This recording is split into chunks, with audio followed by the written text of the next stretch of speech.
Le titre du message, c'est celui-ci, c'est les tactiques du diable pour t'isoler du troupeau de Dieu et te détruire.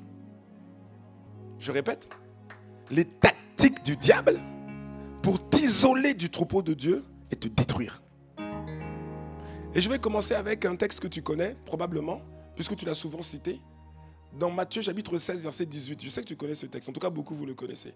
Matthieu 16, verset 18, quelqu'un ne connaît peut-être pas la référence, mais tu connais ce texte. C'est lorsque Pierre a une révélation extraordinaire sur qui est Jésus. Et puis à ce moment-là, Jésus va lui dire, ce que tu viens de dire là, ce que tu as reçu là, ce n'est pas la chair et le sang qui t'ont révélé ça, mais c'est mon Père qui t'a révélé ça. Et après, qu'est-ce que Jésus va dire? Jésus va faire une déclaration terrible, puissante. Il ne faut pas sous-estimer ce qu'il a dit. C'est terrible, c'est puissant.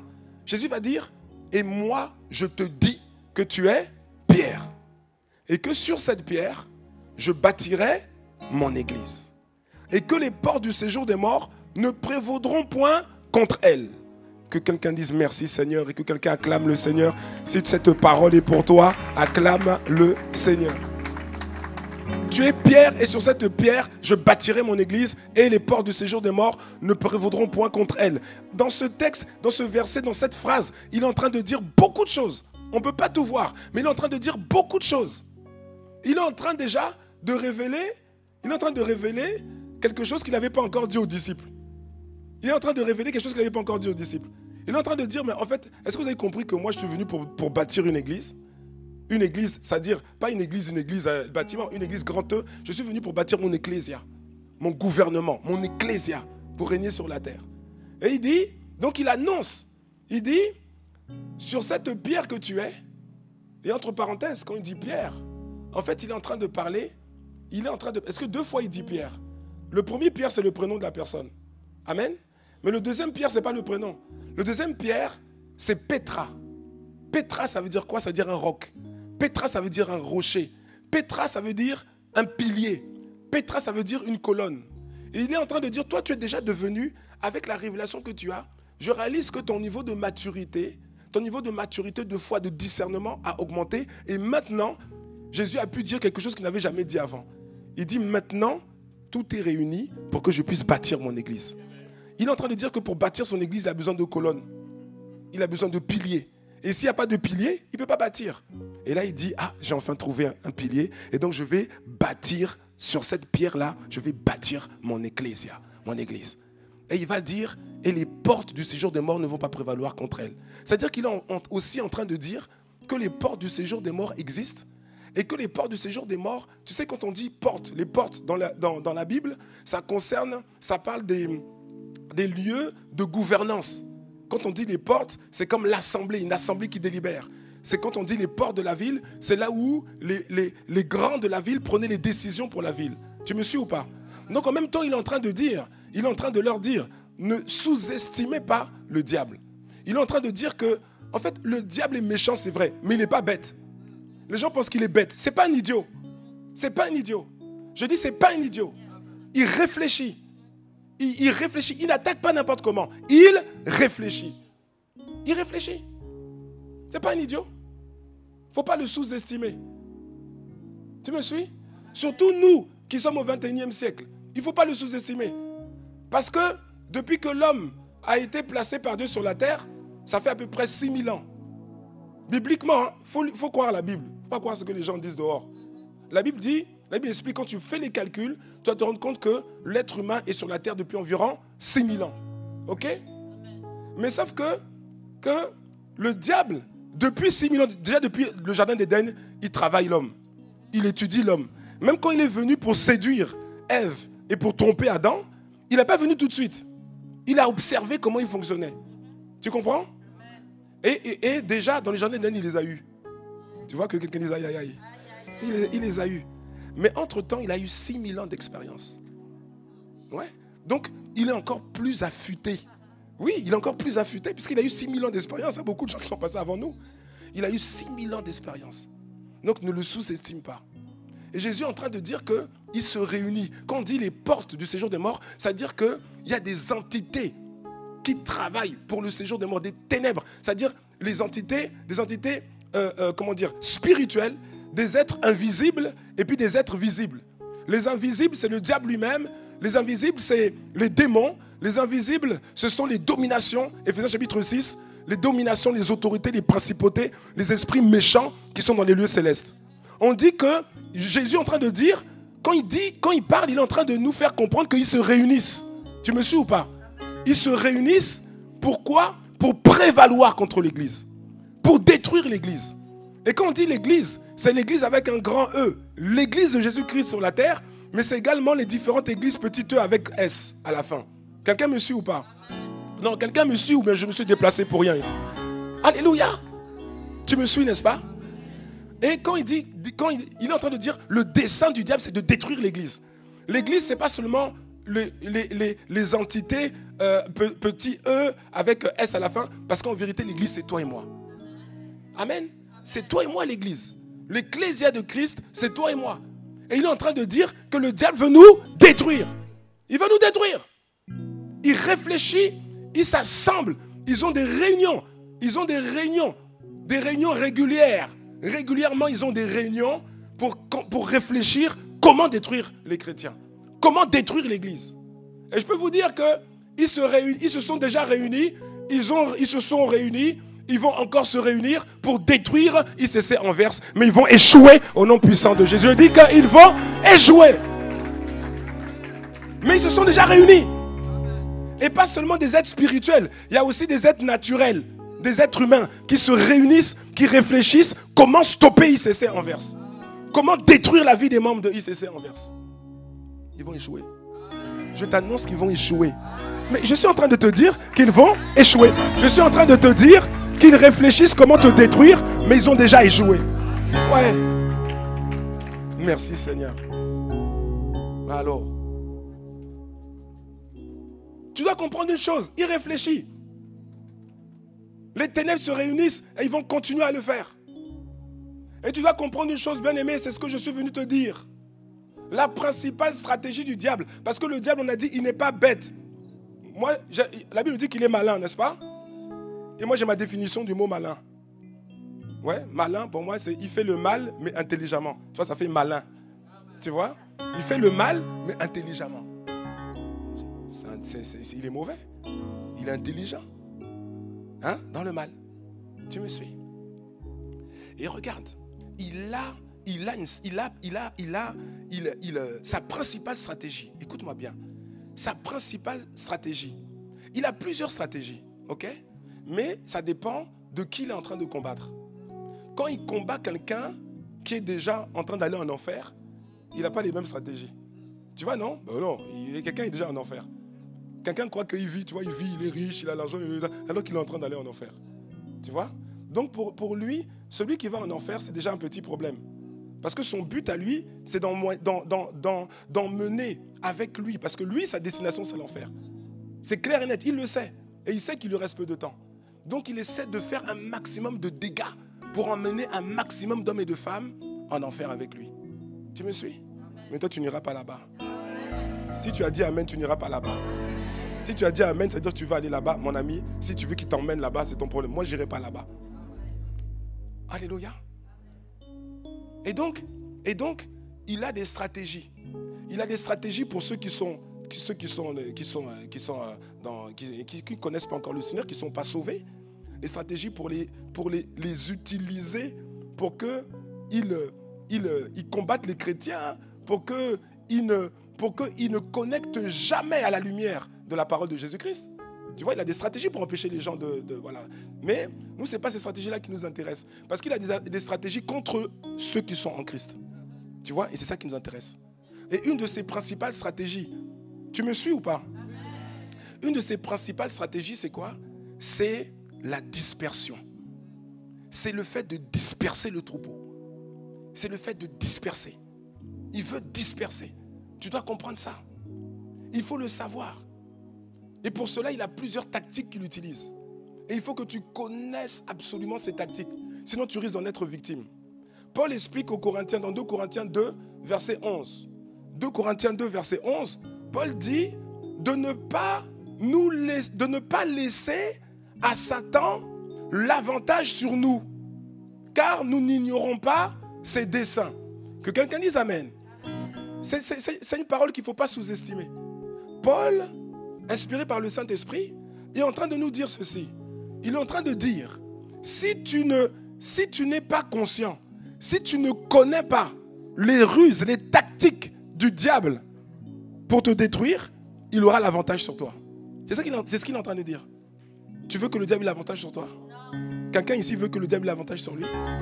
Et donc, pour ne pas qu'il ait l'avantage sur toi, il dit que tu ne dois pas ignorer ses projets, tu ne dois pas ignorer ses desseins, tu ne dois pas ignorer ses stratégies, tu ne dois pas ignorer ses tactiques. Quelqu'un me suit ou pas? You know. You know. Parce que sinon tu risques d'être victime du diable et de le payer cher, de le payer même très cher, très cher. Il y a une différence entre les stratégies et les tactiques. Tu connais ça ou pas? Tu as déjà entendu ces mots, tu as déjà entendu ces mots. Stratégie, tactique. Amen. La stratégie, c'est quelque chose de global. Quand il y a une guerre, l'état-major, c'est-à-dire les généraux, c'est-à-dire les maréchaux, l'état-major, le chef d'état-major, en tout cas les généraux les plus hauts gradés, ils se réunissent quelque part et ils élaborent ce qu'on appelle une stratégie. Une stratégie, soit défensive, quand le pays est agressé, ou soit offensive, quand ils veulent prendre des territoires. Quelqu'un me suit ou... Souvent, je vais vous demander si vous me suivez. Oui, parce qu'à 15h, là, il y en a déjà qui pensent à leur repas, qui pensent à... Donc, tu vois, donc il faut essayer de raccrocher à chaque fois. Tu me suis? Dis à ton voisin, ton repas, c'est maintenant, là. C'est ça, c'est ce repas-là qui peut te donner les vraies vitamines dont tu as besoin. C'est pas ton manioc que tu veux manger tout à l'heure, ou bien ta semoule, ou ton dolé, ou je sais pas. Hein, t'es à loco ou quoi. Tu vois, non? Ça, tu manges ça depuis que tu es né, ça ne change pas ta vie. Hein? Mais la parole de Dieu, elle peut changer ta vie. Alléluia. Merci Seigneur. Oui.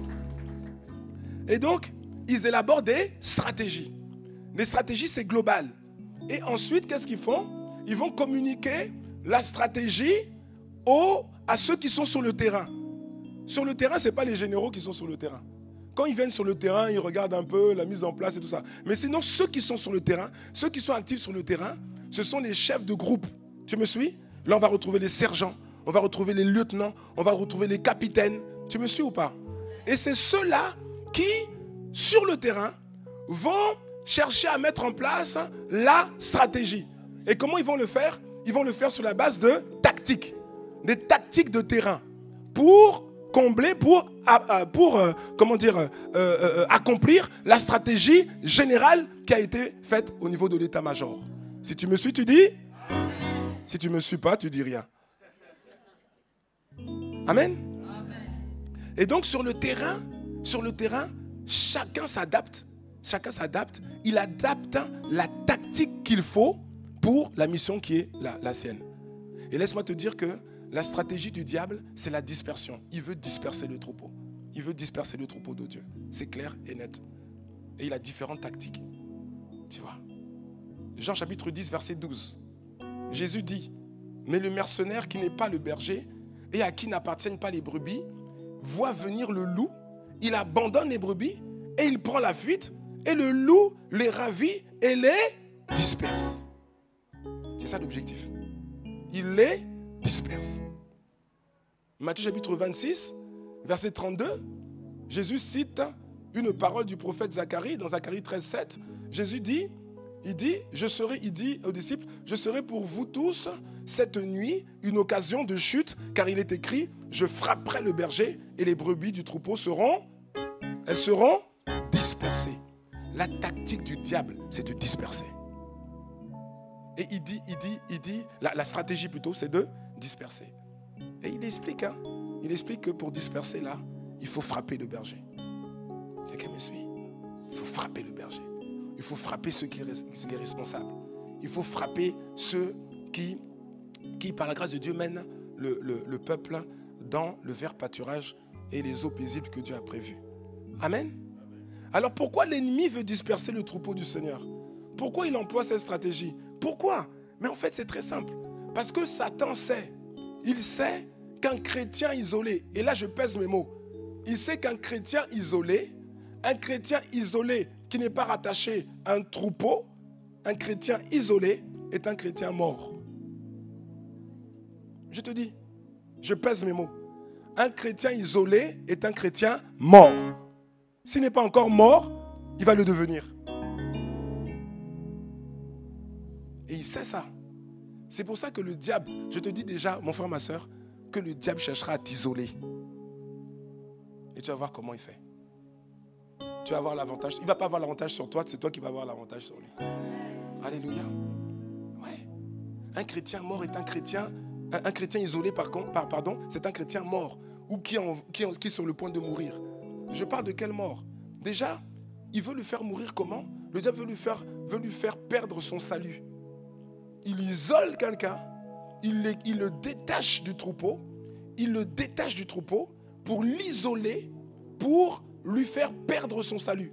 C'est-à-dire lui faire abandonner la foi. Et s'il n'arrive pas à le faire, s'il n'arrive pas à faire en sorte que la personne abandonne la foi, alors qu'il va tout faire pour détruire la destinée de cette personne. Tu me suis ou pas? Il va tout faire pour détruire sa destinée. Il va tout faire pour que la personne manque son appel, qu'il passe à côté de son appel. Parce qu'il n'y a rien de plus, il y a rien de plus, tu vois, ce qui fait le plus peur au diable, c'est que tu rentres dans ton appel. Ouais. C'est que tu deviennes l'homme, la femme que Dieu veut que tu sois et que tu réalises les œuvres que Dieu veut faire à travers toi. Ça, vraiment, il ne veut pas. Est-ce que quelqu'un me suit? Mais tu vas réaliser les œuvres de Dieu pour ta vie. En tout cas, ceux qui ont dit Amen. Les autres, je ne sais pas. Les autres, vous allez être les spectateurs des œuvres des autres. Ouais. En tout cas, je ne serai pas spectateur seulement. Je serai acteur. Il y a quelqu'un qui sera comme moi, acteur? Amen. C'est qui? C'est qui dans la salle? C'est qui? Alléluia. Merci Seigneur. Amen. J'aime dire que je parle souvent des 3 B. Tu vas dire avec moi les 3 B. Les 3 B. Hein? Les 3 B. 3 B. En fait, il y en a 4, mais parce que le premier B, c'est le bon berger, le grand berger, c'est-à-dire Jésus-Christ. Ok? Mais Jésus-Christ, quand tu écoutes Jésus, quand tu lis la Bible et que tu écoutes Jésus, tu vas te rendre compte que lorsqu'il parle des chrétiens, il associe toujours les 3 B. Il met les 3 B ensemble. Le premier B, c'est quoi? C'est la bergerie. La bergerie. Ok? Le deuxième B, c'est le berger ou les bergers qu'il établit sur la bergerie. Et le troisième B, c'est quoi le troisième B? Les brebis. Les brebis. 3 B. 3 B qui vont ensemble. Si tu les sépares, c'est compliqué. Une brebis, c'est le Saint-Esprit qui est à l'origine de la dynamique des églises depuis la Pentecôte. Amen. Ce n'est pas un pasteur qui voulait faire une église, non, c'est le Saint-Esprit. Amen. Et donc les 3 B vont ensemble. Un berger que Dieu établit sur une bergerie dans laquelle le Seigneur envoie ses brebis. C'est une brebis qui n'a pas de bergerie, hein, et qui n'est pas couverte par un berger, c'est une brebis qui est en danger. C'est une brebis du Seigneur, mais qui est en danger. Parce qu'elle est isolée. Elle est en danger de mort, en danger de mort, de mourir. Est-ce que... Bon, je ne sais pas si vous faites ça. Hein. Moi, quand je dis ça, les gens me regardent avec des grands yeux souvent. Mais tu vois, moi, j'aime bien à la télé, j'aime bien... bon, moi, je ne regarde pas tout. Hein, je ne regarde pas n'importe quoi. Mais j'aime bien regarder les documentaires animaliers. Oui. Ah ouais. Bon, toi, tu regardes peut-être autre chose. Hein. Mais moi, j'aime bien regarder les documentaires animaliers. Parce qu'en vérité, j'ai compris en lisant la Bible hein, que Dieu nous communique une certaine sagesse en observant les animaux. C'est pour ça qu'il dit dans Proverbe, il dit observe la fourmi et elle va t'enseigner. Plus loin, il dit observe la sauterelle, elle va t'enseigner. Tu me suis, il y a plusieurs passages comme ça. Et c'est pour ça que moi j'aime bien regarder un peu les documentaires animaliers. Amen. Amen. Bon, toi on dirait que tu regardes d'autres choses, j'ai l'impression. Hein, vu ta réaction. On ne regarde pas tout à la télé. Hein. Est-ce que c'est que ce que tu regardes là, ça t'affecte?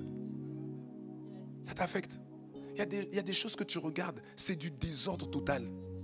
Ça crée en toi un désordre. Et pour eux, c'est normal. Et puis leur désordre normal, toi, tu acceptes ce désordre normal dans ton subconscient. Et après, tu commences à vivre selon ce désordre-là. Quand j'étais plus jeune, il y avait une série qui existait depuis. Moi, je croyais qu'elle s'était même arrêtée. Une série qui existait, c'était avec plein d'épisodes.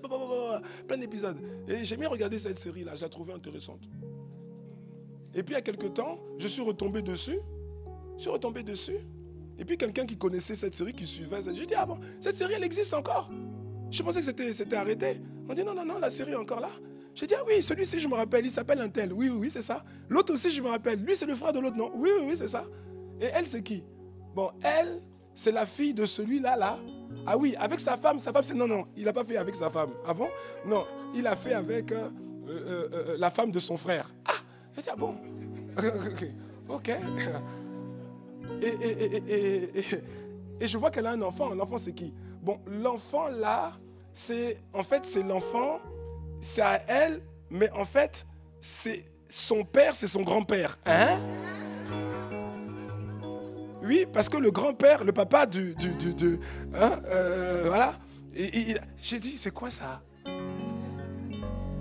Et puis l'autre là, c'est qui? Bon, l'autre là, elle est là. Elle, c'est la copine de... Il te donne des schémas compliqués.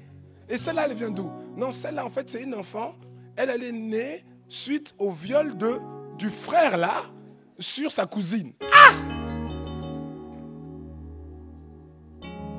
Mais c'était avant, parce qu'après, ils se sont remis, son oncle s'est remis avec un... Tu comprends rien. Et ils disent que c'est l'amour, c'est les feux de l'amour. Je dis, mais... Et donc, mais je dis, mais ça, c'est pas les feux de... Ça, c'est les feux de l'enfer, c'est pas les feux de l'amour. Pardon, il faut les laisser partir. Amen. C'est les feux de l'amour, c'est pas les feux de l'amour, ça, c'est les feux de l'enfer. Et donc, quand vous êtes imprégné de ces choses-là, mais en fait, vous pensez que c'est normal tout ce désordre-là. C'est pas normal. Quelqu'un me suit ou pas? C'est pas normal. Donc, j'étais en train de dire que moi, je préfère les documentaires animaliers parce que là-bas, au moins, c'est authentique. Il n'y a pas de choses bizarres. Tu vois, des comportements. Non. Excuse-moi, mais au moins, c'est naturel. Tu vois? Amen. Et il y a une chose particulière. C'est une chose particulière. C'est quand un groupe de prédateurs, ils ont faim. Parce qu'en fait, dans le monde animal, là, ça se résume à 2 besoins. Hein. Il n'y a pas beaucoup hein? Allez, 3 peut-être. Hein. 3. Hein. Ça veut dire que c'est manger. Donc, à chaque fois qu'ils veulent manger. Okay? Tout ce qu'ils veulent, c'est pour manger. Ok? La deuxième chose, c'est se reproduire. Tu vois? Il y a même des luttes terribles hein, pour se reproduire. Et puis, la troisième chose, mais ça concerne surtout les mamans, parce que tu remarques qu'on dirait que dans le monde animal, les mâles, ils ne s'occupent pas des... Hein, parfois même, ils mangent même les enfants. Mais donc, la troisième chose, c'est protéger les enfants. C'est ça qu'on voit dans le... Il n'y a pas de truc, des projets d'investir dans l'or ou les bitcoins, tout ça. Il n'y a pas ça. Tu me suis? Amen. Vous voyez? Mais tu remarqueras que ce qui est difficile pour un prédateur, c'est lorsque sa cible est regroupée. C'est lorsque sa cible fonctionne en troupeau. Tu me suis, non? Quand la cible fonctionne en troupeau, ils ont du mal, ils n'arrivent pas. C'est compliqué, c'est très compliqué. Donc leur stratégie souvent, parce que c'est des stratèges, hein, ces animaux-là. Quand tu vois les lionnes, comment elles attaquent, c'est impressionnant. Les loups, les lionnes, c'est impressionnant. Et donc, ils ne peuvent pas aller comme ça en frontal. Donc, ils ont des stratégies. Tu me suis? La stratégie, c'est quoi? C'est isoler. Ils veulent isoler. Il y a un groupe, il faut isoler les membres du groupe. Les antilopes, les brebis ou bien les zèbres. Hein, vous voyez, non? Il faut les isoler. Donc, on les isole, mais en même temps, enfin, c'est ça le but, mais les lionnes comment dire, elles se déploient. C'est vraiment stratégique. On envoie 1 ou 2 lions là-bas, à l'est, l'autre à l'ouest, l'autre qui contourne là-bas, l'autre qui est là, et puis ils sont cachés comme ça. Vous voyez? Et puis il y a un qu'on envoie au milieu. Oui. Le but de celui qu'on envoie au milieu, c'est quoi? C'est créer la peur, la zizanie, le choc. C'est choquer les gens. Tu vois? Oui. Et donc il arrive. Bouah, il arrive au milieu comme ça. C'est un choc. Et quand il arrive, qu'est-ce qui se passe? Il y a une dispersion. Tu vois? Mais maintenant, dans la dispersion, il y a souvent... Dans la dispersion, il y a même encore des groupes. Tu vois? Les groupes, eux, ils se dispersent ensemble. Tu vois?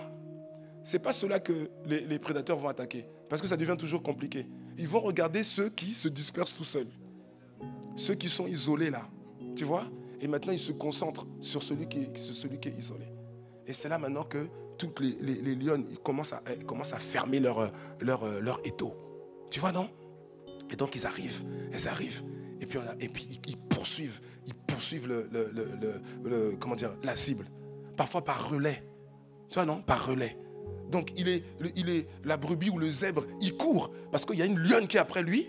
Et puis, quand la lionne se fatigue, c'est une autre lionne qui arrive. Tu vois? Or, lui, c'est toujours le même à courir.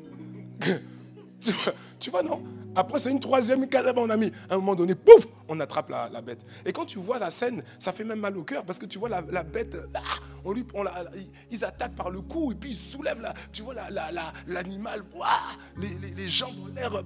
Et puis parfois, tu captes son âme, tu vois, dans ses yeux. Tu vois son âme, tu sens que il comprend que c'est fini pour lui, quoi. Tu vois? Dis à quelqu'un, c'est ça le sort des brebis isolées. Ouais, c'est ça le sort. Et la seule fois où ils s'en sortent, où j'ai vu, les seules fois où ils s'en sortent, c'est quand parfois, il y a des troupeaux qui reviennent en fait. Ils ont perdu quelqu'un, et puis, surtout quand c'est des enfants. Les éléphants, tu vois, les lionnes sont en train de s'acharner sur un éléphanteau, et puis maintenant, le groupe revient. Et en général, quand le groupe revient, la personne s'en sort. Parce qu'elle va rejoindre le groupe, elle va reconnecter au groupe. Je prie que tu puisses t'en sortir. Ou bien les gens que tu connais qui se sont isolés puissent s'en sortir grâce au groupe. Alléluia. Merci Seigneur. Merci Père de grâce. Alléluia. Ah Seigneur, tu es bon. Et donc, tu dois comprendre que c'est la même chose. Le diable fait la même chose. Qu'est-ce qu'il fait? Il va créer un choc. Comment il disperse? Il a plusieurs tactiques. On va en voir quelques-unes, on ne peut pas tout voir. On va en voir quelques-unes, mais la tactique, ça vient toujours d'un choc. Tu vois? C'est comme une lionne qui arrive en vitesse au milieu d'un troupeau. Pouf, tout le monde est choqué et puis on va dans tous les sens. Tu vois? Et le choc va créer l'isolement de certains. Et c'est là qu'on va les attraper. Là, il dit que le diable rôde comme un lion, rugissant, cherchant qui il dévorera. Je proclame que ce ne sera pas toi. Je proclame que ce ne sera pas toi. Merci Seigneur. Alléluia. On y va? Tu veux connaître ou bien tu veux laisser le diable avoir l'avantage sur toi? Voilà. Tu dois connaître. Et puis laisse-moi te dire une chose aussi en introduction. C'est quoi? C'est que le diable ne change pas de tactique. C'est les mêmes. Là, il dit qu'il n'y a rien de nouveau sous le soleil. C'est la même chose. Quand tu comprends, c'est la même chose. Il ne change pas. Là, il dit qu'il n'y a rien de nouveau sous le soleil. Il ne change pas. C'est simplement que, comme j'ai dit, il a 6000 ans d'expérience. Tu vois, là, donc il est un peu plus fin, mais c'est les mêmes tactiques. Donc quand tu comprends ça, tu sauras te préserver des tactiques du diable qui cherche à t'isoler du troupeau de Dieu pour te détruire. Il ne va pas réussir à te détruire. Je dis qu'il ne va pas réussir à te détruire. La première tactique de dispersion, c'est quoi? Ce sont les rêves démoniaques. Suis-moi bien, hein? Les rêves démoniaques. Alors c'est quoi un rêve démoniaque? Mais un rêve démoniaque, c'est un rêve. Tu vois? Ce sont rêves, mais sauf que ce sont de faux rêves. Ce sont des rêves mensongers. C'est-à-dire des rêves réels, mais qui présentent des choses qui sont fausses. Des rêves réels, parce que tu le rêves. Mais ils présentent quoi? Ils présentent des choses qui sont fausses. Ils présentent des choses qui sont mensongères. Tu me suis ou pas? C'est un rêve réel que tu as, mais sauf que le contenu, c'est faux. Tu me suis ou pas? C'est ce que j'appelle les rêves démoniaques ou encore, j'aurais peut-être pu dire les rêves occultes. Tu vois? Parce que la vérité, c'est quoi? C'est que le diable a le pouvoir de donner des visions ou des rêves aux gens, mais c'est souvent par le fait d'activités occultes, d'activités de sorcellerie. Tu vois, des sorciers, des occultes, ils prononcent des incantations, des choses pour envoyer des rêves dans la pensée des gens pendant qu'ils dorment. Quelqu'un me suit ou pas? Et c'est pour ça que tu dois réaliser que tous les rêves que tu as, ils ne viennent pas forcément de Dieu. Il y a des gens qui pensent que comme il a rêvé, ça vient de Dieu. Qui t'a dit ça? Il y a des gens, c'est-à-dire qu'ils rêvent, pour lui c'est Dieu. Pour elle, tout rêve, ça vient de Dieu. Non, c'est pas vrai. Je dis que ce n'est pas vrai. Il y a des rêves qui viennent de Dieu, bien sûr, mais il y a des rêves aussi qui viennent d'où? Il y a des rêves qui viennent du diable. Et puis il y a des rêves aussi qui viennent de la chair. Bien sûr, il y a des rêves qui viennent de la chair. C'est là que vous allez vous retrouver avec une sœur qui va dire ah oui, j'ai rêvé, ça fait 3 fois que j'ai fait le même rêve. C'est quoi le rêve? Ah, je me voyais en robe blanche, de mariée, et à chaque fois que voilà, je m'approchais de l'estrade, on va dire, et puis à chaque fois que je m'approchais, c'était le même frère qui était là. Ah bon? Oui, c'est le frère Untel. Ah bon, le frère Untel? Ok. Ouais, je crois que c'est mon mari, Dieu, en train de me parler. Je crois que... Ah bon? Ah. Mais c'est pas Dieu. C'est pas Dieu. Je dis c'est pas Dieu. Tu rêves du frère Untel, pourquoi? Parce que tous les jours tu penses au frère Untel. Ouais. Quand tu viens le dimanche, tu espères qu'il sera là à ce culte-là. Tu tentes le culte francophone. S'il n'est pas là, tu tentes le culte néerlandophone. Sinon, tu tentes encore le culte anglophone. Ah ouais. Tu penses toujours à lui. Oh, j'aimerais bien que Dieu me donne un mari comme le frère Untel. Oh, le frère Untel. Oh, le frère Untel. Oh, le frère Untel. Oh. Le frère Untel sert dans un département. Toi aussi, tu dois rejoindre le département. Pas pour servir, mais pour être avec le frère Untel. Le jour où il change de département, toi aussi, tu changes de département. Pas pour servir, mais pour être avec le frère Untel. Tu penses toujours au frère Untel. C'est normal que la nuit, quand tu rêves du frère Untel. C'est pas Dieu. Quelqu'un n'aime pas ce que je suis en train de dire. Parce que c'est ça qu'elle a. Hein? Amen. Alléluia.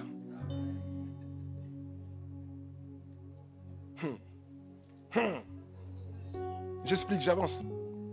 C'est une technique du diable. Il fait ça. Il envoie des rêves et des visions. Regarde quel type de rêve, de vision. Des rêves, des visions de bergers d'église, tu vois, de pasteurs, des pasteurs de l'église, voilà. Des rêves où tu vois le pasteur ou les bergers qui trompent leur femme. Il fait l'adultère, l'impudicité. Le rêve est réel, mais le contenu est faux. Tu me suis? Je ne suis pas en train de dire qu'il n'y a pas de pasteurs qui font ça. Il y en a qui font ça. Mais c'est parce que tu vois ça que c'est vrai. Tu me suis? Des rêves et des visions de bergers d'église, de pasteurs qui se transforment en mari de nuit ou en femme de nuit pour venir perturber le sommeil de quelqu'un qui dort. Et avoir une relation intime, je ne sais pas si on dit spirituelle ou enfin, je ne sais pas en tout cas, avec la personne. Le but c'est quoi? C'est de choquer la personne. Quand la personne se réveille, elle est choquée. J'ai dit mais j'ai rêvé que le pasteur venait me visiter pour coucher avec moi. Du coup, quand on dit d'aller à l'église, tu hésites parce que tu te dis que le pasteur est mystique. Alors que le pasteur, il était juste... Lui, le pasteur, il priait ou il dormait. Il n'avait rien à voir avec ton histoire. Quelqu'un me suit ou pas? Non, mais les gens ont ça, c'est sérieux. Il y a des gens, le diable les attrape avec ça. Et du coup, ils se disent, ah non, moi je ne veux pas à l'église parce que le pasteur là est bizarre. Pourquoi? J'ai fait un rêve. Ah, mon Dieu. Des rêves et des visions de bergers d'église, de pasteurs qui pratiquent la sorcellerie. Tu rêves et puis tu vois le pasteur, oh, vraiment. Ah, le pasteur qui pratique la sorcellerie, qui mange les fidèles, qui mange les grossesses, qui mange les... Ah, tu vois, des rêves, des visions de bergers d'église, de pasteurs qui volent, qui détournent l'argent, qui volent et tout ça. Je ne suis pas en train de dire que ça n'existe pas. Je suis en train de dire que c'est une technique, tactique, que le diable utilise pour choquer les gens sur des bases en fait qui ne sont pas le rêve. Et le rêve, c'est un rêve réel que tu as, mais le contenu c'est faux. C'est faux. Alors bien aimé, comment tu fais par rapport à ça? C'est quoi la parade par rapport à ça? Déjà, entre parenthèses, j'ai compris que, et d'ailleurs c'est une réponse par rapport à la parade, c'est que le diable ne peut pas faire ça avec n'importe qui. J'ai constaté que quand il utilise cette tactique-là, c'est souvent avec des gens c'est pas des gens assez affermis. C'est pas des gens matures. Quelqu'un qui est mature, il n'a pas des rêves comme ça. Tu vois? Il cible souvent c'est ce que, en tout cas, ça c'est l'expérience, c'est ce que j'ai plus ou moins observé. Mais tu vois, la parade c'est quoi, mon frère, ma soeur? La parade c'est quoi? Mais c'est de sonder les choses. Là, il me dit qu'il faut sonder les choses. Tu ne prends pas les choses pour acquis, tu dois sonder les choses. Et n'oublie pas une chose, c'est que le Seigneur parle, c'est vrai, mais quand il parle, la Bible dit qu'il met le sceau à ses instructions. Job chapitre 33, verset 14 à 18. Dieu parle, verset 14. Dieu parle cependant, tantôt d'une manière, tantôt d'une autre. Et l'on n'y prend point garde. Verset 15, il parle par des songes, par des visions nocturnes, quand les hommes sont livrés à un profond sommeil. Donc oui, Dieu parle par des songes, il n'y a pas de problème. Mais regarde quand il parle, comment ça se passe. Quand ils sont endormis sur leur couche, verset 16, alors il leur donne des avertissements. Et il met le sceau à ses instructions. Le sceau, c'est quoi? Le sceau, c'est le cachet. Le sceau, c'est la signature. Le sceau, c'est le tampon. Le sceau, c'est, comment dire? C'est il y a quoi d'autre encore? C'est la marque. Hein? La marque, tu vois? Le sceau, le tampon, le cachet, la griffe, la signature. Dieu signe toujours. Et tu dois apprendre à savoir quelle est la signature de Dieu. Dieu ne peut pas se contredire et Dieu ne peut pas signer quelque chose qui n'est pas en fait en phase avec sa parole. Tu me suis ou pas? Et regarde la suite, verset 17. Le but quand Dieu parle, c'est quoi? C'est afin de détourner l'homme du mal et de le préserver de l'orgueil, afin de garantir son âme de la fosse et sa vie des coups du glaive. Que quelqu'un dise Amen. Amen. Donc, bien aimé, voici une première tactique que le diable utilise. Avec ses agents, les sorciers, les occultes, il est capable d'envoyer des faux rêves. Des faux rêves. Des rêves réels, mais avec un contenu qui est faux. C'est faux. C'est faux. Et donc, il y a des gens, ils voient ça, ils ont ces rêves-là, et puis, ils essaient. Vos églises, là, tu me suis? Voyez? Deuxième tactique. Tu veux connaître ou bien? Oui ou non? Deuxième tactique, c'est très simple. Deuxième tactique qu'il utilise, mais ça, il utilise. Ça vraiment, c'est son ADN. C'est quoi? C'est le mensonge. Ou encore les mensonges. Je vais mettre au pluriel. Ce sont les mensonges. Ce sont les mensonges auxquels sont soumis les chrétiens, auxquels sont soumis les membres des églises. Les mensonges. Jean chapitre 8, verset 44. Jésus dit, il parle à certains de ses contemporains, il dit, vous avez pour père le diable. Ah, quand quelqu'un parle comme ça vraiment, c'est pour ça qu'il voulait le tuer. Et il parle aux scribes, aux pharisiens, devant les gens. Hein. Les gens qui sont... Pourtant, les scribes, les pharisiens, ils sont respectés. Hein. C'est des gens qui savent lire, écrire et tout ça. Ils parlent c'est des religieux respectés. Et Jésus arrive, vous avez pour père le diable. Ah. Non, ça les énervait, ce genre de choses-là. C'est pour ça qu'ils voulaient le tuer. Hein? Donc, il dit, vous avez pour père le diable. Et vous voulez accomplir les désirs de votre père. Il a été meurtrier dès le commencement. Le diable est un assassin. Le diable est un meurtrier. Le diable est le premier serial killer de l'univers. C'est le premier. C'est le plus grand serial killer sur la terre. Tu vois? Il a été meurtrier dès le commencement et il ne se tient pas dans la vérité. Pourquoi? Parce qu'il n'a pas de vérité en lui. En lui, dans le diable, il n'y a pas de vérité. C'est un menteur. Lorsqu'il profère le mensonge, c'est toujours Jésus qui parle. Lorsqu'il profère le mensonge, il parle de son propre fond. Le mensonge, c'est son fond. Tu me suis? Non seulement c'est son fond, c'est le fond de son âme, mais c'est aussi son fond de commerce. C'est un menteur. Tu vois? Il parle de son propre fond, car il est menteur, et en plus d'être menteur, il est le père du mensonge. On ne peut pas faire plus menteur que lui. C'est un menteur. C'est pour ça que les gens qui font les délivrances là, non mais parfois tu te dis, mais il y en a, quand ils font les délivrances, ils commencent à discuter avec les démons. Jésus a dit de discuter avec les démons. Il a dit quoi? Il a dit quoi? Oh, mais vous savez pas, vous êtes là ou bien? On peut arrêter hein, si vous voulez. Hein? Il a dit quoi? Donc, il n'y a que ici là, que vous pouvez... Les autres, vous ne répondez pas. Ou bien peut-être il fallait traduire en néerlandais, ou je ne sais pas, non? Hein? Ou bien, non? Jésus n'a pas dit de discuter avec les démons. Jésus a dit chasser les démons. Mais il y en a, ils discutent. Hein? Ils discutent. Parce qu'une fois, Jésus a posé la question, quel est ton nom, un démon, le démoniaque de Gadara? Hein, oh, légion, parce que nous sommes 6000 et tout ça. Donc, pour eux, c'est comment dire, l'autorisation de discuter avec les démons. Ce sont des menteurs. Le diable est un menteur. C'est un menteur. Au lieu de chasser le démon commence à crier, je ne partirai pas. Sors au nom de Jésus. Je ne partirai pas. Sors au nom de Jésus. Je ne partirai pas. Je suis là depuis son enfance. Je ne partirai pas.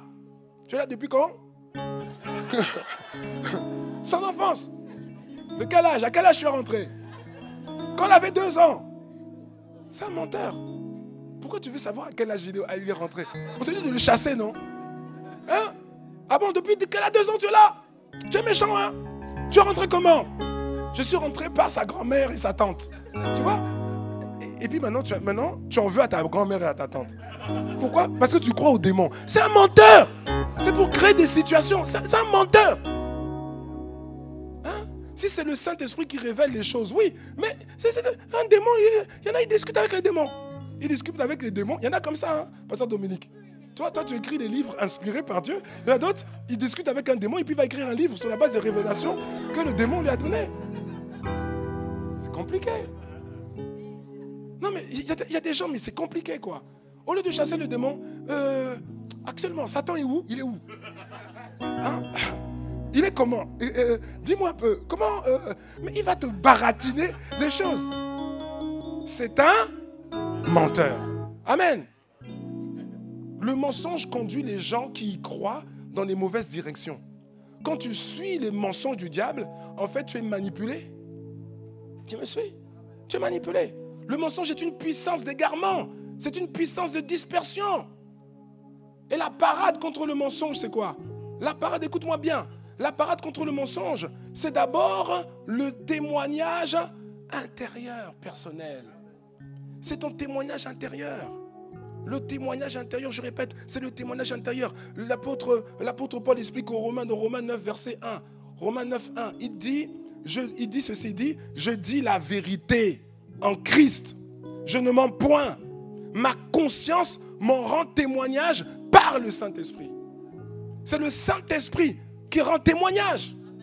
Et plus loin, c'est l'apôtre Jean qui dit, le Saint-Esprit rend témoignage que nous sommes enfants de Dieu. Il rend témoignage à notre esprit que nous sommes enfants de Dieu. Le Saint-Esprit, une des parades à ces mensonges du diable, c'est le témoignage intérieur qui vient de l'esprit. Tu vois? Le Saint-Esprit qui te convainc. Il dit que non, il te dit, ça là, ce que tu entends là, ça c'est des mensonges. Regarde mon témoignage. Et toi, du coup, tu fermes ton oreille aux mensonges et aux bêtises. Tu me suis ou pas? Oui ou non? Donc la première chose, la parade au mensonge du diable, c'est d'abord le témoignage intérieur. Et puis c'est aussi le fruit. Oh, ça c'est vraiment fort, c'est le fruit. C'est le fruit visible. Quelqu'un me suit ou pas? Je suis en train de te donner des éléments. Ne les sous-estime pas. Parce que je te dis, la stratégie du diable, c'est de te disperser. Il sait que ce sera plus facile pour lui de te détruire, de t'arracher de l'amour de Dieu, de détruire ton potentiel et ta destinée s'il arrive à te séparer du troupeau dans lequel Dieu t'a mis. Tu me suis? Tu vois? Le fruit, dis avec moi le fruit. Jésus explique ça de manière claire. Dans Matthieu chapitre 7, versets 15 à 20. Jésus dit, gardez-vous des faux prophètes. On n'a pas dit des prophètes, on a dit des faux. C'est-à-dire qu'il y a des faux. Il y a des faux partout. Partout. Gardez-vous des faux prophètes. Ils viennent à vous en vêtements de brebis, mais au-dedans, ce sont des loups ravisseurs. Vous les reconnaîtrez comment? Vous les reconnaîtrez par leur manière de parler. Que quelqu'un dise amen. Vous les reconnaîtrez par leurs vêtements, comment ils sont habillés. Vous les reconnaîtrez alors par leur âge. Par leur coupe peut-être alors. Leur barbe ou... Non? Vous les reconnaîtrez par leur diplôme. Vous les reconnaîtrez par rapport au lieu où ils sont nés. Vous les reconnaîtrez par rapport à leur nationalité alors. Vous les reconnaîtrez par rapport à quoi? Leurs fruits. Leurs fruits. Leurs fruits. Jésus dit, mais on peut vous embrouiller dans tous les sens. Ce qui n'embrouille pas, c'est le fruit. C'est le fruit, c'est le fruit. C'est pas l'éloquence. C'est le fruit. C'est même pas l'onction. C'est le fruit. Il donne la clé. Il dit, mais vous les reconnaîtrez par rapport à leurs fruits. Après, il pose une question. Cueille-t-on des raisins sur des épines? Ou bien cueille-t-on des figues sur des chardons? Et au verset 17, il continue, il déclare, tout bon arbre porte de bons fruits. Que quelqu'un dise amen. Ça, c'est Jésus qui dit, il faut se référer à la référence de Jésus. Ok? C'est lui qui dit comment on les reconnaît. Il dit, tout bon arbre porte de bons fruits, mais le mauvais arbre porte de mauvais fruits. Et il va plus loin dans l'explication au verset 18 pour qu'on comprenne de manière claire. Il dit, un bon arbre ne peut pas porter de mauvais fruits, ni un mauvais arbre porter de bons fruits. Donc il est en train de dire, si vous voulez savoir le vrai du faux, le mauvais du bon, ne regardez pas comment il parle, comment non. Regardez le fruit. Regardez le fruit. Quand le fruit est bon, ça veut dire que le caractère et le cœur sont bons. Quand le fruit est mauvais, ça veut dire que le caractère et le cœur est mauvais. Tout le reste, c'est l'embrouille. Tu me suis ou pas? Regarde le fruit. C'est ce que Jésus dit. Regarde le fruit. Verset 19, il continue encore. Tout arbre qui ne porte pas de bons fruits est coupé et il est jeté au feu. Verset 20, il dit, c'est donc à leurs fruits que vous les reconnaîtrez. C'est aux fruits que tu vois le vrai du faux. Ah, vraiment. Et ce qui est beau, c'est que Dieu, dans sa sagesse, ce qui est beau, c'est que Dieu, dans sa sagesse, quelques chapitres après, il nous donne une illustration en temps réel. Au chapitre 11. Regardez, chapitre 11. Il a donné, il a fait une explication, il a donné un enseignement. Et puis au chapitre 11, les disciples ont l'opportunité de voir en pratique ce qu'il a enseigné. Vous voulez voir ou pas? Oui ou non? Amen. Donc Matthieu chapitre 11, verset 2 à 6. Jean, c'est qui? C'est Jean le Baptiste. Jean, ayant entendu parler dans sa prison des œuvres du Christ. Donc il avait déjà été emprisonné. Et là-bas, depuis, il entendait parler des œuvres du Christ. Tu vois? Mais il s'est dit, mais si le Christ est là, mais qu'est-ce que je fais moi en prison? Il doit me libérer. Il envoie. Et donc regardez la suite. Il fit dire à ses disciples.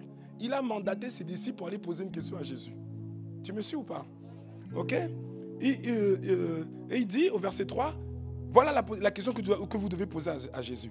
Es-tu celui qui doit venir ou devons-nous en attendre un autre? D'accord? Autrement dit, es-tu vrai ou faux? Quelqu'un me suit ou pas? Oui ou non? Jésus leur répondit, oui, je suis le Messie, envoyé du Père pour sauver l'humanité. Que quelqu'un dise amen. Oh. Mais il n'a pas été envoyé du Père, par le Père pour sauver l'humanité? Hein? Oui, mais pourquoi vous dites non alors? Hein? Est-ce que Jésus a répondu? Non, Jésus a répondu oui, c'est moi ou non? Hein? Non, regardez ce que Jésus dit. Oh non, le Seigneur est bon. Jésus leur répondit, allez rapporter à Jean ce que vous entendez et ce que vous voyez. Et c'est tellement sage. Parce qu'il est en train de nous dire, si tu demandes à quelqu'un, il peut t'embrouiller. Il peut te dire, oui, non, c'est moi, tu vois. Non, il dit, non, ne fonctionnez pas comme ça. Ne fonctionnez pas comme ça. Regardez le fruit. Qu'est-ce que vous entendez? Qu'est-ce que vous voyez? Parce qu'on peut vous embrouiller avec des mots sinon. Quelqu'un me suit ou pas? Et maintenant, il développe. Il dit, mais racontez à Jean ce que vous entendez et ce que vous voyez. Les aveugles voient. Les boiteux marchent. Les lépreux sont purifiés. Les sourds entendent. Les morts ressuscitent. Et la bonne nouvelle est annoncée aux pauvres. Donc, qu'est-ce que vous voulez qu'on vous dise de plus? Regardez le fruit. Regardez le fruit. Amen. Il a enseigné maintenant. Il leur montre, mais voilà un exemple. Mais maintenant, regardez le fruit. Si vous ne regardez pas le fruit, on va vous embrouiller parce que la personne est bien habillée, bien maquillée, bien parfumée. Mais c'est faux. Tu me suis ou pas? Regarde le fruit. On regarde quoi? Le fruit. Les gens vont toujours... Le diable est un menteur. Dès qu'il parle, il ment. Et il ne va pas s'arrêter de mentir. Il veut détruire les églises. Il veut détruire l'église. Il veut détruire les églises. Et son arme favorite, c'est le mensonge. Couplé à l'ignorance. C'est ça, ces deux armes. Il a des stratégies et des tactiques, mais les armes qu'il emploie le plus souvent, c'est quoi? C'est le mensonge. Le mensonge, c'est sa nature. Le mensonge, c'est son ADN. Le mensonge, c'est ce qu'il maîtrise le plus. Il utilise le mensonge et il utilise l'ignorance. Est-ce que tu sais que le mot ténèbres, en grec, en fait, c'est ignorance? Tu me suis? C'est ignorance. Le prince des ténèbres. C'est-à-dire qu'il règne grâce à l'ignorance. C'est pour ça qu'il ne veut pas que tu entendes ses tactiques. Il veut te maintenir dans l'ignorance et dans le mensonge. Mais il a échoué au nom de Jésus. Je dis qu'il a échoué au nom de Jésus. Alléluia. C'est quoi ce truc où tu vois quelqu'un, il a entendu, je ne sais pas, c'est des mensonges du diable, des mensonges qui viennent de ses serviteurs, parce qu'il a plein de serviteurs qui véhiculent des mensonges. Et puis quelqu'un qui était à l'église, il entend le mensonge, il croit au mensonge. Maintenant il dit non, moi je ne viens plus à ICC. Au moins dans vos églises là, moi je ne viens plus. Pourquoi? Ah non, j'ai entendu quelque chose là.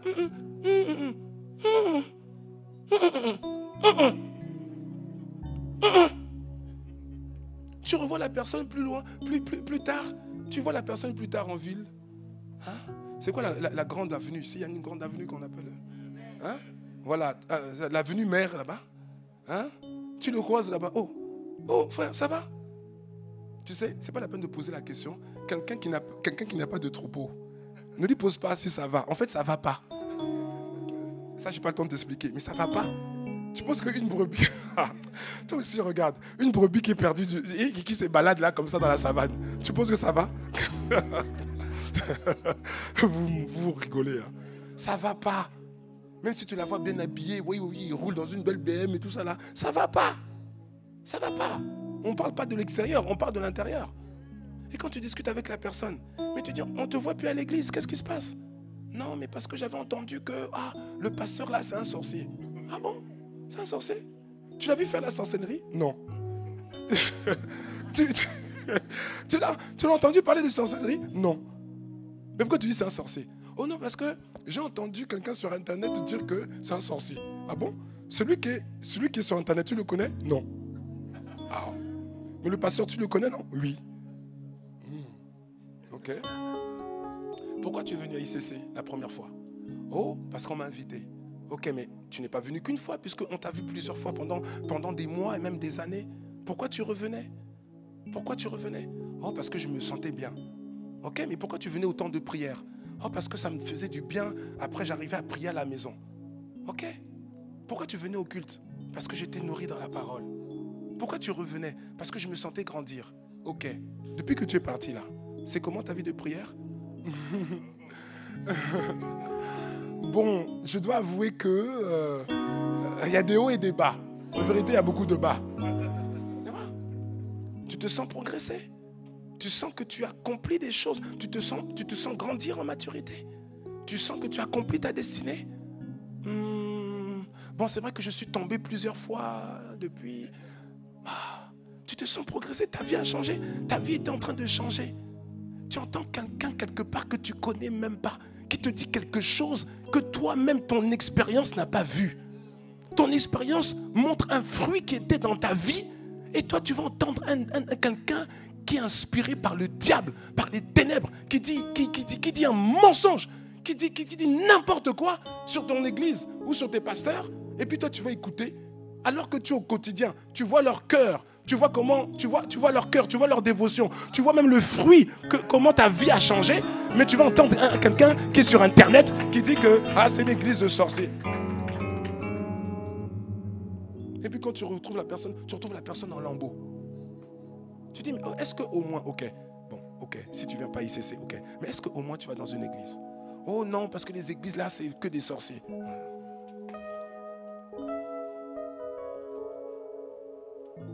Et personne, c'est presque un païen.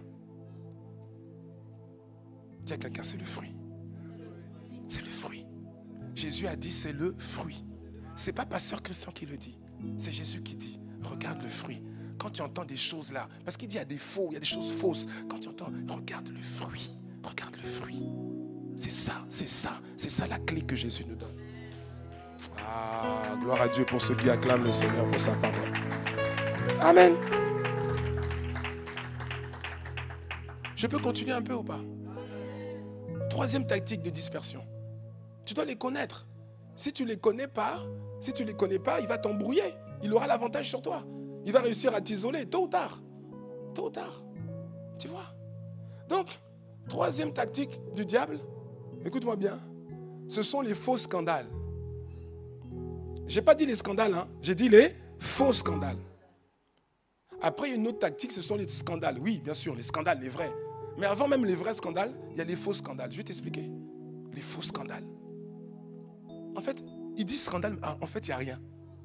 Et puis, les gens sont choqués. Alors qu'il n'y a rien, en fait. Il n'y a rien. C'est que du bruit, il n'y a rien. Ce ne sont pas de vrais scandales. Mais à travers ses serviteurs, tu vois, parce que le diable a des serviteurs, hein, sur les réseaux sociaux, hein, même dans les églises. Mais bien sûr. Oh, vous pensez que tous ceux qui sont ici, là, ils sont... Ah, mon ami. Moi, je crois en la parole du Seigneur. Hein. Il dit, ceux qui sont avec vous ne sont pas tous des vôtres. Hein. Ah bon, vous croyez que... vous jouez, hein. Vous jouez. Jésus a dit, l'un de vous est un démon. Hein? Bon, je ne sais pas lequel ça ici, mais... Non, laisse ton voisin tranquille, ce n'est pas ton voisin. Alléluia. Mais bien sûr, des faux scandales. Et puis, en fait, le faux scandale, c'est quoi? Je t'explique. Hein? L'ennemi, sur la base de ses serviteurs qui véhiculent des faux scandales, tu vois, en fait, c'est pas des scandales, c'est des faux scandales. L'ennemi veut faire passer les faux scandales pour des vrais scandales. Tu vois? On sait qu'il y a les vrais, ça c'est encore autre chose. Mais je ne parle même pas des vrais, je parle déjà des faux. Tu vois? Il veut faire passer les faux scandales comme étant des vrais scandales. Comme si c'était vraiment scandaleux, alors qu'en fait, il n'y a rien de scandaleux. Le problème avec ça, c'est que ça fait du bruit. Tu me suis? Ça fait du bruit. Du bruit. Du bruit. Tu vois, non? Tu vois, le bruit, ça te... Du bruit! Tu vois, non, ça te dérange. Bon, là, c'est parce que ma voix n'est pas une voix... Tu vois? Du bruit. Tu vois? Bon, voilà. Voilà. Tu vois? Le bruit, ça interpelle. Tu vois? Mais en fait, c'est que du bruit, en fait. Le problème, c'est que ça fait du bruit et le bruit, ça disperse les plus faibles. Le bruit disperse les moins aguerris. Le bruit disperse les plus fragiles. Le bruit disperse les moins consistants dans la foi. Quelqu'un me suit ou pas? Non, quelqu'un me suit ou pas du tout? Amen. Ça fragilise leur foi. Il y a des faux scandales, hein? Dans la Bible. Attends, je vais vous montrer. Regardez. Luc chapitre 7. Luc chapitre 7, verset 33 à 34. On peut l'afficher. Luc 7. Tu vas voir toi-même. C'est Jésus qui parle. Jésus se retrouve dans une situation, il ne comprend pas les gens. Il dit, mais attendez, je ne comprends pas. Vous criez, vous faites du bruit, pourquoi? Jésus dit, il dit, Jean-Baptiste, car Jean-Baptiste est venu. Hein? Jean-Baptiste est venu. Ne mangeant pas de pain et ne buvant pas de vin. Et vous dites quoi? Il a un démon. Donc lui, il ne mange pas de pain, il ne mange pas de vin, et vous dites, il a un démon. Mais c'est quoi le problème en fait? Oh, il a un démon. C'est un démon. Oh, il ne mange pas de pain, il ne mange pas de vin, c'est un démon. Il a un démon maintenant. Bon, ok. Maintenant, le Fils de l'homme, moi je viens, le Fils de l'homme est venu, mangeant et buvant. Donc normalement, ça devrait vous calmer. Mais non, vous dites, oh, c'est un mangeur, un buveur, un ami des publicains, un ami des gens de mauvaise vie. Oh, mais on ne comprend plus là. C'est quoi? Vous faites du bruit sur quoi? C'est quoi le problème? Quelqu'un me suit ou pas? Ils font du bruit pour... C'est quoi? Il y a quoi comme problème? La base, c'est quoi? C'est quoi la base? On n'a pas le droit de jeûner. On n'a pas le droit de manger. Quand on jeûne, c'est un problème. Quand on ne jeûne pas, c'est un problème. Et vous faites du bruit pour ça. Hein? Quelqu'un me suit ou pas? Jean chapitre 10, verset 31 à 32. Jésus continue encore avec son étonnement. Il dit, mais c'est quoi votre problème? Il dit, alors les Juifs, la Bible dit, alors les Juifs prirent de nouveau des pierres pour le lapider. Ils ont été scandalisés jusqu'à prendre des pierres, amener des gens pour dire, venez avec des pierres, on doit lapider celui-là. Venez, tout un vacarme. Donc Jésus dit, bon, ok. Jésus leur dit, écoutez, ok, je vais juste comprendre une chose. Vous voulez me lapider, vous faites beaucoup de bruit, du tumulte et tout ça. Ok, hein? Je vous ai fait voir plusieurs bonnes œuvres, n'est-ce pas? Hein? Je n'ai pas fait de mal à quelqu'un. Je vous ai fait voir plusieurs bonnes œuvres venant de mon Père. Maintenant, il pose la question, parmi toutes ces bonnes œuvres-là, j'ai guéri les malades, hein? J'ai ressuscité les morts, j'ai chassé les démons, j'ai fait du bien, j'ai nourri des foules. Bon, pour quelle bonne œuvre vous me lapidez aujourd'hui? Hein? Pour laquelle? Vous créez du bruit comme s'il y avait quelque chose de mal. C'est quoi la base derrière? Quelqu'un me suit ou pas? Parfois les chrétiens des églises, ils entendent des bruits et puis ils courent. Mais attends, mais parfois arrête-toi seulement un peu. Le problème c'est quoi? Quelqu'un n'a pas le droit de manger? Quelqu'un n'a pas le droit de se marier? Quelqu'un n'a pas... Le problème est où? En fait, l'aspect scandaleux, il vient d'où? Et ça fait du bruit, ça fait du bruit, ça fait du bruit. Et le problème, c'est que le bruit, les plus faibles, ils en sont impactés. Que quelqu'un dise aïe, aïe, aïe. Tu vois? Regardez encore. Oh là là. Matthieu chapitre 26, verset 61. Regardez. Non mais vraiment. Des faux scandales. C'est pour ça que j'appelle ça les faux scandales. Il n'y a rien derrière. C'est des faux scandales. Ils ont pris quelqu'un. Ils n'avaient pas de preuves pour accuser Jésus. Ils ont pris quelqu'un qui est venu. Regardez jusqu'où ils vont. Verset 61. Vous voyez, c'est affiché ou pas? Hein? Et donc, ils ont pris quelqu'un qui est venu dire, parce qu'il avait entendu Jésus parler. Maintenant, il vient devant le Sanhédrin pour dire celui-ci, en parlant de Jésus, celui-ci là, je l'ai entendu, celui-ci, il a dit, je peux détruire le temple de Dieu et le rebâtir en 3 jours. Ok. Il a dit qu'il allait dynamiter le temple de Dieu. Il a dit que... Bon, c'est quoi le plus grand bâtiment ici à Anvers? À Bruxelles, je crois que le plus haut bâtiment, c'est la tour du Midi. Ici à Anvers, c'est quoi? Il y a un bâtiment emblématique ici. Bon, vous connaissez tous la tour du Midi à la carte de Bruxelles. Tout le monde connaît, non? Bon, imaginez quelqu'un qui vous dit à Bruxelles que moi, je peux démonter la tour du Midi et puis la reconstruire en 3 jours. Vous allez le traîner devant la justice? C'est scandaleux. C'est scandaleux, hein? Mais si quelqu'un est fou pour dire qu'il va... Mais vous vous dites, bon, ok. Bon, on ne comprend pas pourquoi il dit ça. Bon, ok. Mais est-ce que c'est un scandale, ça? Mais regardez la suite. Quelqu'un vient de dire, je l'ai entendu dire, il peut détruire le temple de Dieu et puis le rebâtir en 3 jours. Le souverain sacrificateur, la Bible dit que le souverain sacrificateur, il se leva. Scandalisé. Il y a scandale derrière. Et il dit, ne réponds-tu rien? Qu'est-ce que ces hommes déposent contre toi? T'as quoi pour ta défense? J'aime trop la réponse de Jésus. Regardez la réponse de Jésus. Regardez. Jésus garda le silence. Parce que, mais qu'est-ce que vous voulez que je dise par rapport à un truc comme ça? Je vais dire quoi? Vous voulez mais ça veut dire que vous créez des choses. Il y a quoi? C'est quoi le scandale? Quelqu'un me suit ou pas? Il y a des gens, ils inventent des choses. Quelqu'un a vu le pasteur. Quelqu'un a vu le pasteur au cinéma. Yeah! Le pasteur est au cinéma. Mais ça, c'est quel type de pasteur? Il n'est pas en train de prier. Il ne peut pas prier pour les brebis. Il ne peut pas préparer les messages. C'est quoi? Il ne peut pas jeûner. Il ne peut pas... C'est quoi ce pasteur? C'est un pasteur charnel. Voilà, vos pasteurs des églises là. C'est un charnel. Pasteur charnel. Il y a un scandale là-bas. Mais celui qui dit qu'il a vu le pasteur au cinéma, il était où lui-même?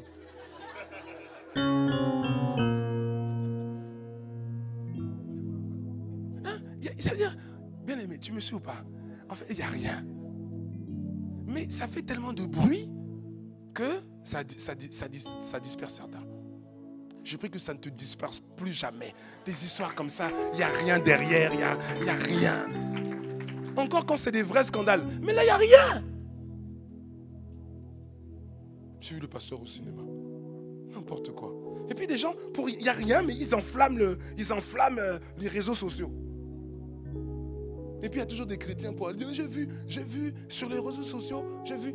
Tu vois que c'est pas parce que quelqu'un a 10 millions de vues, 100 000 vues, 100 000 abonnés, 100 000 followers, que toi tu dois aller le suivre et écouter ce qu'il dit. Tu me suis ou pas? Sinon ça va t'emporter loin. Il y a quelques semaines, je termine avec ça. Il y a quelques semaines,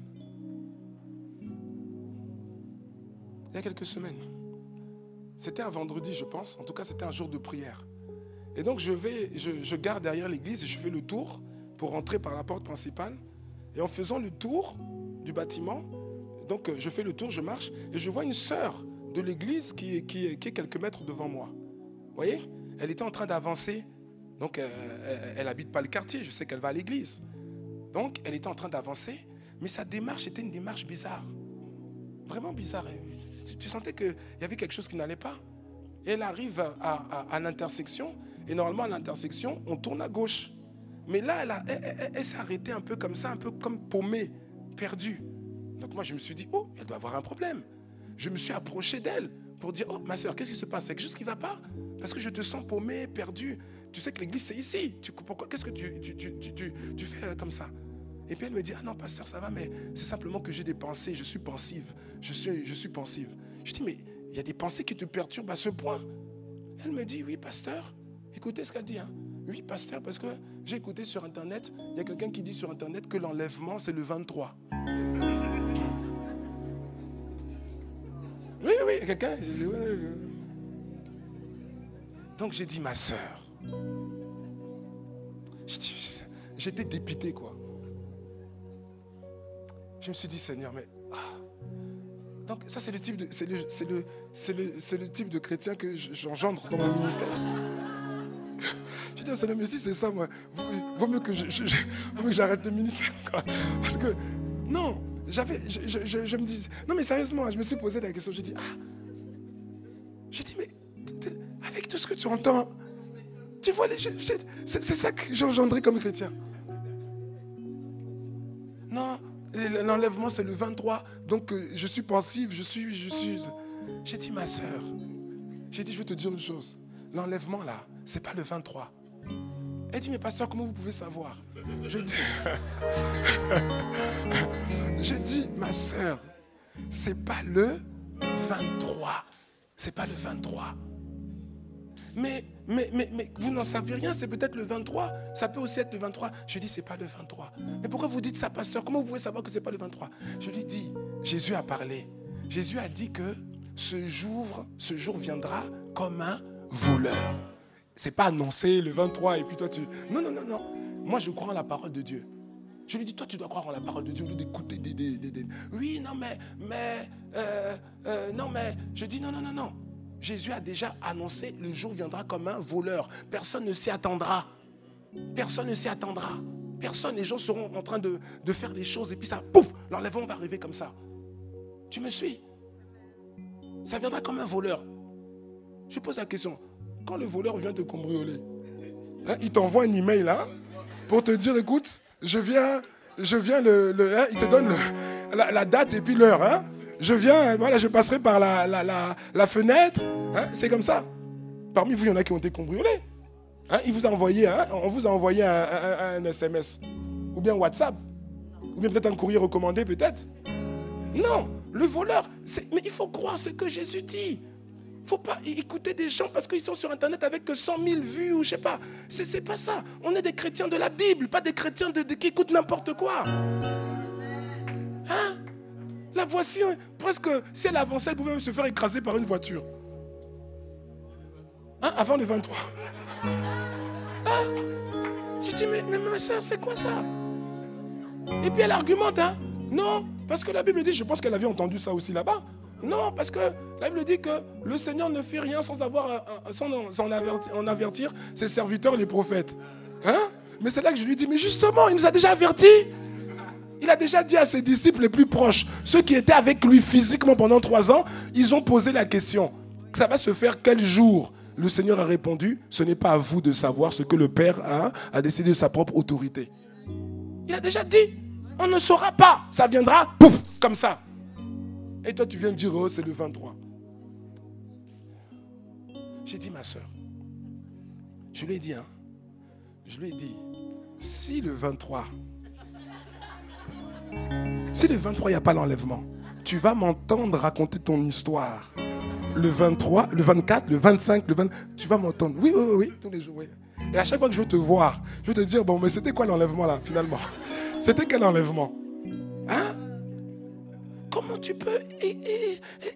Mais on est des chrétiens de la Bible. Pas des choses inventées par les gens qui ressemblent à la Bible parce qu'on prend des... C'est pas comme ça, c'est pas comme ça. Et je me suis même posé la question. Je ne lui ai pas posé cette question, j'aurais dû lui poser. Prochainement, quand je vais la voir, je vais lui poser la question. Parce que je me suis dit, mais imaginez dans quel état émotionnel elle a vécu la journée du 23. Vous imaginez, non? Hein?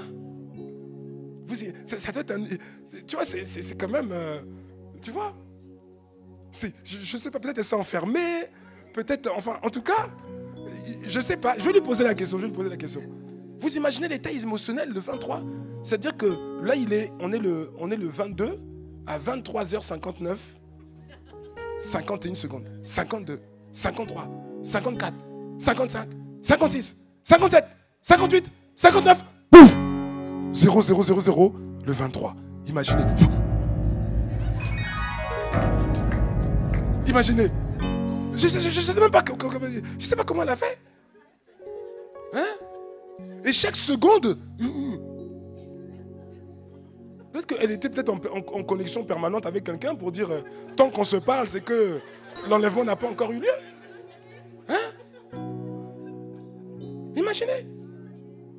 Quel stress, je ne sais pas quoi dire. Mais imaginez maintenant à minuit. Parce que plus comme c'est le 23, si ça ne s'est pas produit depuis les 23 premières heures et les 59e premières minutes, c'est que dans les 60 secondes, ça va se produire. Ben, imaginez.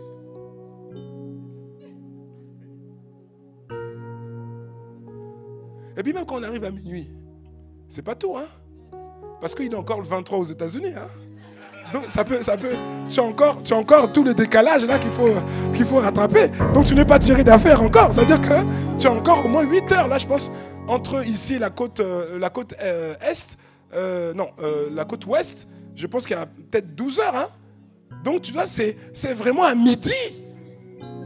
Hein?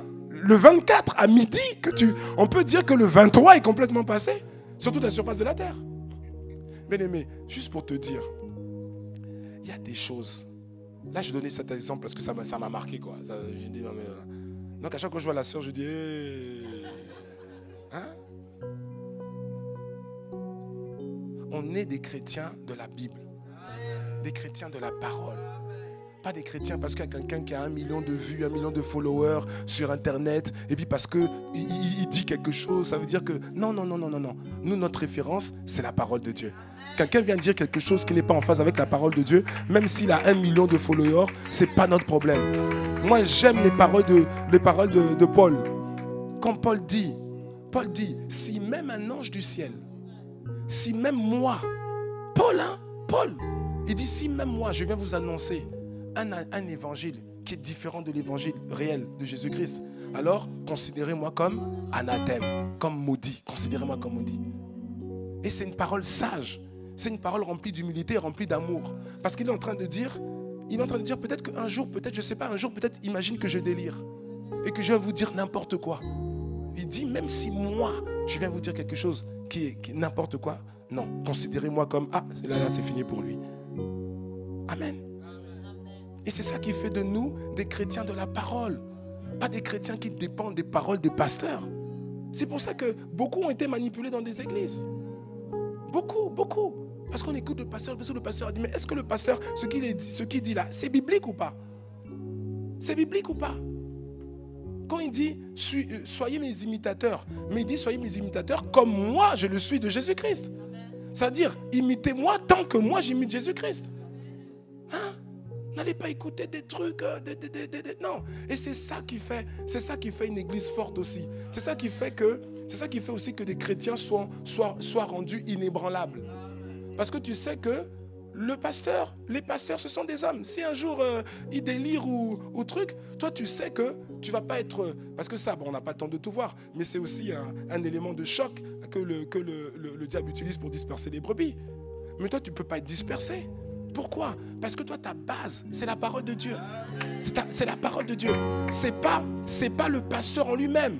Le pasteur, c'est le berger que Dieu a établi sur la bergerie, là où il t'a placé. Mais en même temps, le garde-fou, c'est quoi? C'est qu'il faut que le pasteur, il soit toujours en phase avec la Bible. Tu me suis, non? Voilà. Parce qu'il y en a... voilà. Vous savez que si le pasteur délire, toi, tu n'es pas ébranlé pour devenir une chrétienne ou un chrétien isolé. Parce que tu sais qu'il y a une chose qui ne change pas, c'est la parole de Dieu. Amen. Et tu vis ta vie chrétienne sur la base de la parole de Dieu. Est-ce que quelqu'un a reçu quelque chose? Alléluia. Alors si tu as reçu, alors acclame le Seigneur là où tu es.